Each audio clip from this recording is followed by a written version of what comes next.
पाकिस्तान और चाइना, ये दो ऐसे देश हैं जिन पर आप भरोसा नहीं कर सकते।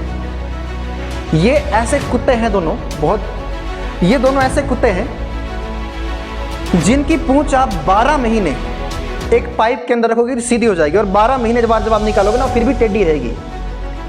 अरे भाई और इससे भी बुरे हाल है पाकिस्तान के। और पाकिस्तान ने तो बेटा हमारे देश के ऊपर तब आक्रमण किया जब उसको मौका मिला। अगर मुझे कभी मोदी सरकार को कहने का मौका मिले ना, मैं तो ये कहूंगा यार कि किस विश्वास पर आपने युद्ध को रोका है। देखो तो यार 1964, 1965, 1971, 1999, 2019, 2025 ये मेजर अटैक है जो इसने चुपके से हमारे भारत पर किए गए हैं। क्या आपको अब भी लगता है कि पाकिस्तान इस छोटे से समझौते से सुधर जाएगा? चुपके से, सामने से नहीं कर सकता सुअर की औलाद, समझ रहे हो? ठीक है जी। 1962 में कौन सा आपातकाल लगा था बेटा? 1962 में कौन सा आपातकाल लगा था? बाहरी आपातकाल। कौन सा आपातकाल लगा था? सुस्ती मत फैलाओ। कौन सा आपातकाल लगा था? कौन सा आपातकाल लगा था? 1962 में जो आपातकाल लगा था वो लगा था बेटा बाहरी आपातकाल, यानी कि मेन कारण था भारत और चीन के बीच का युद्ध। और ये युद्ध बेटा उस समय हुआ था जब भारत इस युद्ध के लिए पूरी तरह से तैयार भी नहीं था। चोरों की तरह भारत पर अटैक किया गया, समझ रहे हो? यानी कि 1962 का आपातकाल जो है ये जो है उस समय भारत पर अटैक किया गया था जब भारत इस युद्ध के लिए तैयार नहीं था। और इस युद्ध का जो मेन कारण था बेटा वो था नेफा। क्या था? नेफा। नाम सुना है नेफा का? इस युद्ध का मेन कारण था नेफा। नेफा मतलब north east frontier agency, north east frontier agency, यानी कि जिसको आज के टाइम में आप अरुणाचल प्रदेश बोलते हैं ना बेटा, जिसको आप आज के टाइम में अरुणाचल प्रदेश बोलते हैं, उसी को पहले किस नाम से जानते थे? नेफा के नाम से जानते थे। यानी कि इस युद्ध का सबसे बड़ा कारण क्या था? नेफा। अब आप सोच रहे होंगे सर कि यह सबसे बड़ा कारण कैसे था? तो बेटा अरुणाचल प्रदेश में एक मठ है, मैंने आपको करवाया था, अरुणाचल प्रदेश में एक मठ है तवांग मठ। नाम सुना आपने? तवांग मठ। अच्छा, ये जो मठ है ये उस समय और अब भी है, उस समय ये तिब्बत के लोगों का बहुत ही बड़ा धार्मिक स्थल था। मठ मतलब जहां पर बौद्ध धर्म के लोग क्या करते हैं? पूजा वगैरह करते हैं, तो वो मठ होता है। तो ये तिब्बत के लोगों का जो है मेन धार्मिक स्थल था ये। यहां पर वो बिल्कुल तीर्थयात्रियों की तरह यहां पर आते थे। वो कौन? तिब्बत के लोग, समझ रहे हो? और तिब्बत, ये उन दिनों की बात है जब तिब्बत ना तो पाकिस्तान का, ना तो चाइना का हिस्सा था, ना ही भारत का हिस्सा था। ये उस समय की बात है। और ये उन दिनों की बात है जब भारत और चाइना के बीच जो है बहुत गहरी दोस्ती थी। भारत चाइना की तारीफ करते करते थकता नहीं था।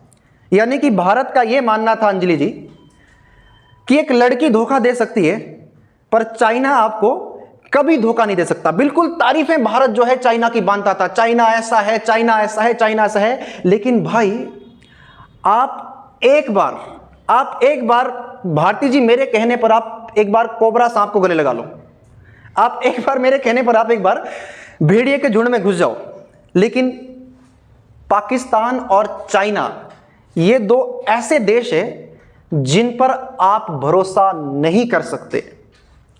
ये ऐसे कुत्ते हैं दोनों, ये दोनों ऐसे कुत्ते हैं जिनकी पूंछ आप 12 महीने एक पाइप के अंदर रखोगे तो सीधी हो जाएगी, और 12 महीने जब आप निकालोगे ना फिर भी टेढ़ी रहेगी। अरे भाई हमने चाइना के लिए क्या क्या नहीं किया, आप सोच नहीं सकते। अगर इस वीडियो कॉल के लिए मोदी जी भी देखे ना, सर बता रहा हूं, तो मैं आपको उनको भी याद रहेगा कि चाइना के लिए हमने क्या क्या नहीं किया बेटा। 1951 में बेटा क्या हो रहा था? यूएसए और जापान की एक संधि हो रही थी, शांति संधि, जिसमें भारत को बड़े ही आदर सम्मान के साथ बुलाया गया था कि भाई भारत आ और हमारे इस संधि में भाग ले।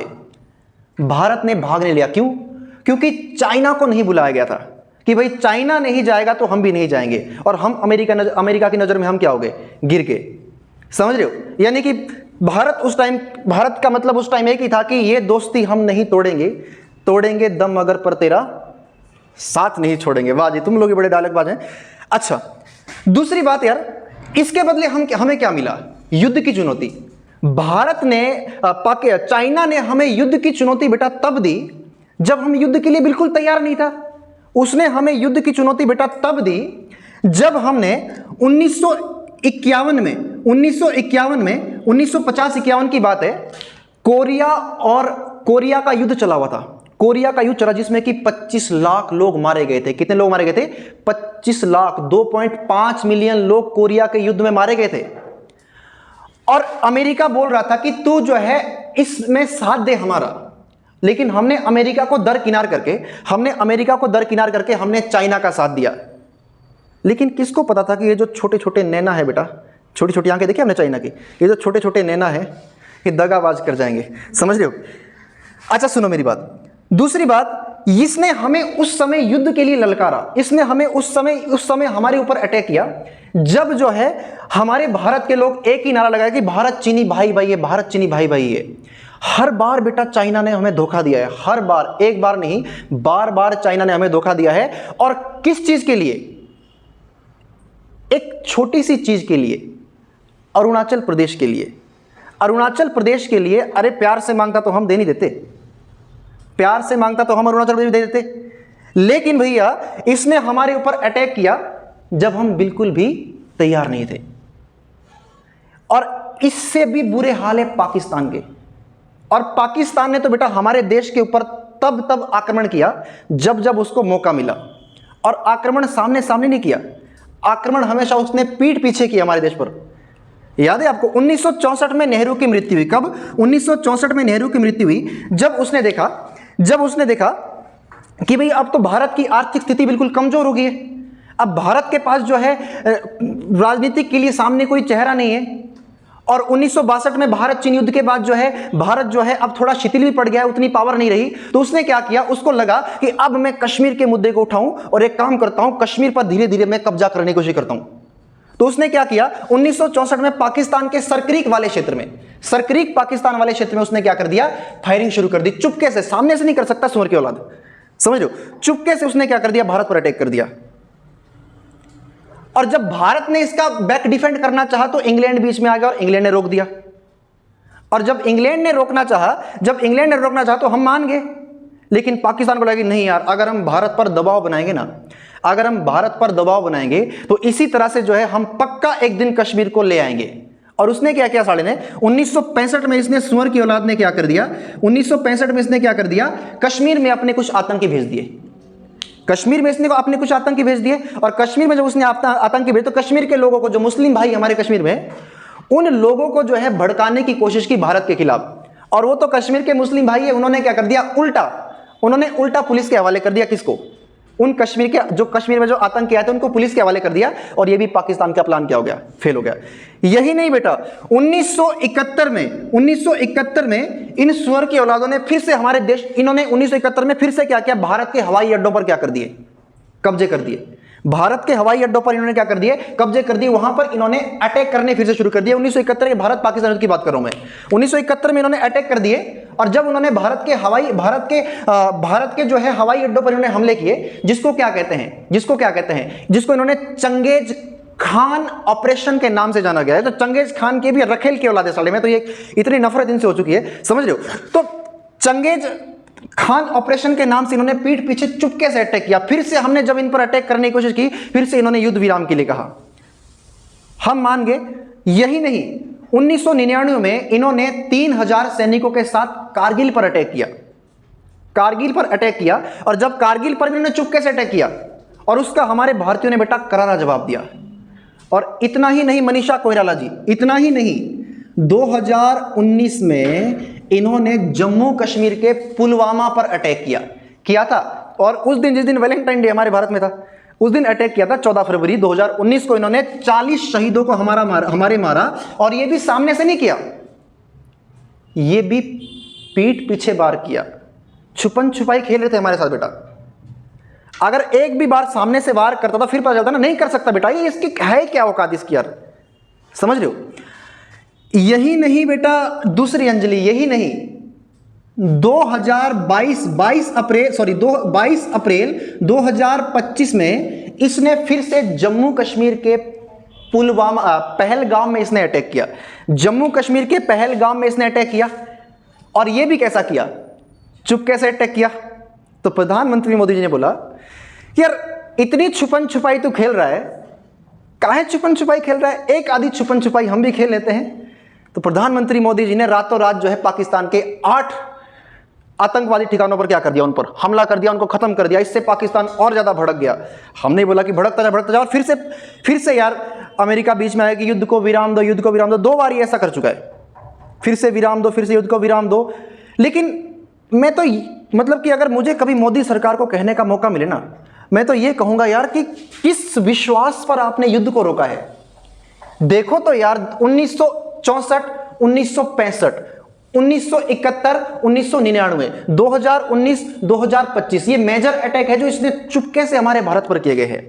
क्या आपको अब भी लगता है कि पाकिस्तान इस छोटे से समझौते से सुधर जाएगा? नहीं सुधरेगा बेटा, ये फिर से भारत पर अटैक करेगा। क्योंकि भैया हमें पाकिस्तान को खत्म करने के लिए क्या करना चाहिए? कैंसर को खत्म करने के लिए हमें कैंसर के कीड़े को मारना पड़ेगा। तो सरकार की सबसे बड़ी गलती जो मैं अपने पर्सनल व्यू से मानता हूं बेटा, वो ये है कि आप सरकार ने युद्ध रोका। सबसे बड़ी गलती है सरकार की है। यूएनओ का क्या है बेटा? सुरक्षा परिषद का तो काम ही है बेटा कहना कि युद्ध रोको, शांति रखो। उसने तो रशिया यूक्रेन युद्ध में भी कहा था कि शांति रखो, शांति रखो। रशिया नहीं रुका। रशिया ने जब तक यूक्रेन की सारी हकड़ी निकाल दी ना, तब तक अब यूक्रेन चैन से बैठा है आराम से। पहले बोला नहीं हम रशिया के साथ ऐसा कर देंगे, रशिया का, अरे 16 भारत को जोड़कर रूस बनता है और ये तो छोटा सा है, यूक्रेन तो छोटा सा क्षेत्र है। अब यूक्रेन चैन में है, तो हम ये चाहते हैं कि पाकिस्तान को भी यही मजा थोड़ा आ जाए, क्योंकि ये ऐसा नहीं मानता है बेटा, ये लातों के भूत है, ये बातों से नहीं मानता है।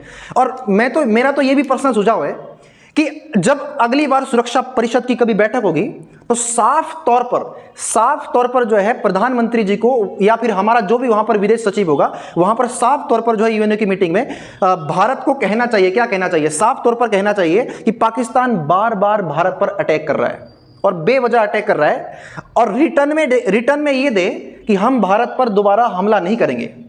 और अगर वो दोबारा बेवजह हमला करता है तो हम जो है क्या कर देंगे? अगर दोबारा बेवजह हमला करता है तो हम क्या कर देंगे? इसके जिम्मेदार हम नहीं होंगे। और अगर पाकिस्तान मना करता है, अगर पाकिस्तान इसके लिए मना करता है तो आप क्या करो? सतलुज, रावी, चिनाब और सिंधु, इन सारी की सारी नदियों का पानी क्या कर दो? आप रोक दो। कम से कम भारत की तो सिंचाई की जरूरतें पूरी होगी बेटा। और जब आपको लगेगा कि बहुत ज्यादा बरसात हो रही है, बरसात का महीना हो रहा है, जब आपको लगे बहुत ज्यादा बरसात हो रही है, हमारे पास पानी फुल है, खान सर ने भी कहा था कि उस पानी को क्या कर दो? पाकिस्तान की तरफ फेंक दो, पाकिस्तान की तरफ फेंक दो, डूब के साला मर जाएगा। समझ रहे हो? तो कश्मीर समझौता का उसने इतनी बार उल्लंघन किया। 1947 में कश्मीर समझौता हुआ था भारत और पाकिस्तान के बीच, उसने कश्मीर समझौते का बहुत बार उल्लंघन किया है। अब कश्मीर समझौते का उसने बहुत बार उल्लंघन किया, तो एक बार अगर हम भी सिंधु जल समझौते का उल्लंघन करें तो क्या दिक्कत है यार? समझ लो, सरकार की सबसे बड़ी गलती है कि अगर कर भी दी गलती तो अब उसको यह सुधार करना चाहिए कि आप यूएनओ की मीटिंग में, सुरक्षा परिषद की मीटिंग में ये कहें कि अब दोबारा अटैक ना करें। वैसे मुझे लग रहा है कि फिर से अटैक करेगा। वैसे तो हमारे प्रधानमंत्री बोलते हैं कि रशिया हमारा सबसे अच्छा दोस्त है, रशिया हमारा सबसे अच्छा दोस्त है। मेरा तो ये भी पर्सनल व्यू है कि प्रधानमंत्री जी को, रशिया के प्रधानमंत्री को यह बोलना चाहिए कि जो आप पाकिस्तान को जो आप बिटुमिनस कोयला देते हैं, बिटुमिनस कोयला होता है, बहुत अच्छी क्वालिटी कोयला होता है, आप कच्चा तेल देते हैं, गेहूं देते हैं, पाकिस्तान को भूखा मार दीजिए। अभी स्टील प्लांट की भारत ने जो है, स्टील प्लांट की रशिया ने जो है पाकिस्तान के साथ जो एक बहुत बड़ी अर्थव्यवस्था के जो उसके साथ जो है आप समझौता किया है, उसको भी रद्द कर दे। अगर सच में रशिया हमारे को जो है अपना दोस्त मानता है तो रशिया को ये सारी चीजें करनी चाहिए, लेकिन रशिया भी आगे नहीं आ रहा है। ये लोग सारे लोग बहुत मतलब, ये लोग समझ रहे हो? तो पाकिस्तान बेटा ऐसे तो नहीं मानने वाला।